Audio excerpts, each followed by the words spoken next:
Attorney Jarrett Adams wants to right wrongs. I can shake your hand. They can't keep me from doing that. In a Wisconsin jail, he meets with his client, whom he believes was wrongfully convicted of rape.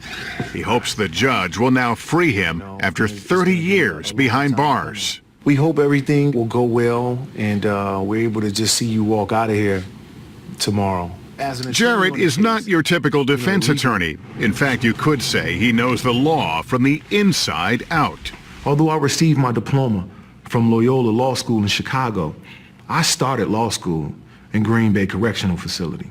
Jarrett was wrongfully convicted himself. He was 17 when he was arrested, accused of sexually assaulting a student at the University of Wisconsin, a crime he denied from the start. In these cases, there's always that moment of, this will get cleared up very quickly. You know, my only encounter with the criminal court system was Law and Order. And that theme music comes on, you don't see guys who are wrongfully convicted go to prison. But Jarrett did, a 28-year sentence, convicted after his court-appointed attorney chose not to put on a defense, even though there was a witness who could have helped clear him. When this guy is telling us, look, we know you didn't do it, they haven't proven their case, the best defense is a no defense strategy. We're like, yeah, that sounds good, because we don't know any better, right? But in reality, it was a horrible idea. A cellmate convinced Jarrett to keep fighting.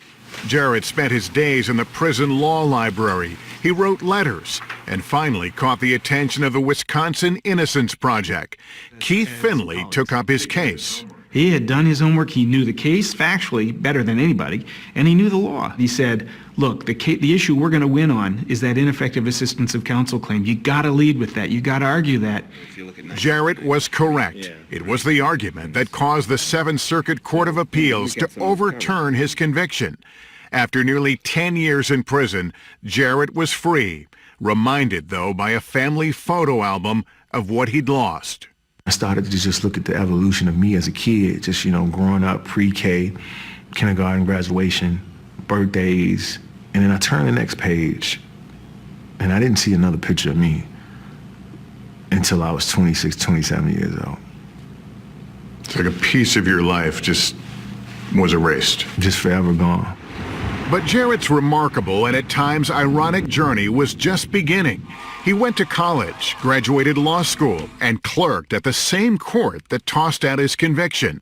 And then last summer was hired as a lawyer by the Innocence Project in New York, the same organization that successfully argued his appeal. What must it be like for you to walk in these doors every day as an attorney? There is no sweeter joy than to be on this side of the law.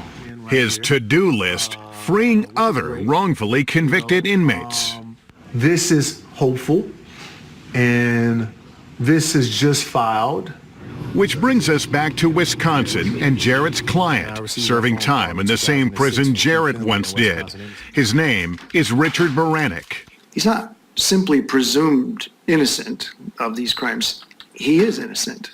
In June, his conviction was overturned based on new DNA testing. Jarrett's first win as a lawyer.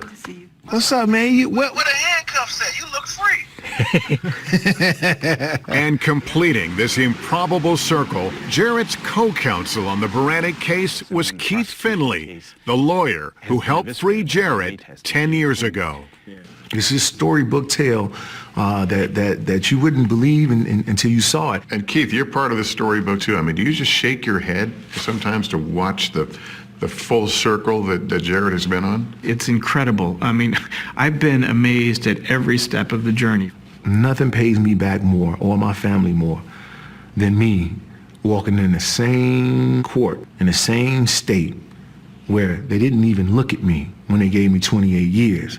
But now they have to acknowledge me as Attorney Adams. Attorney Jarrett Adams is the first Innocence Project exoneree that the organization has hired as an attorney.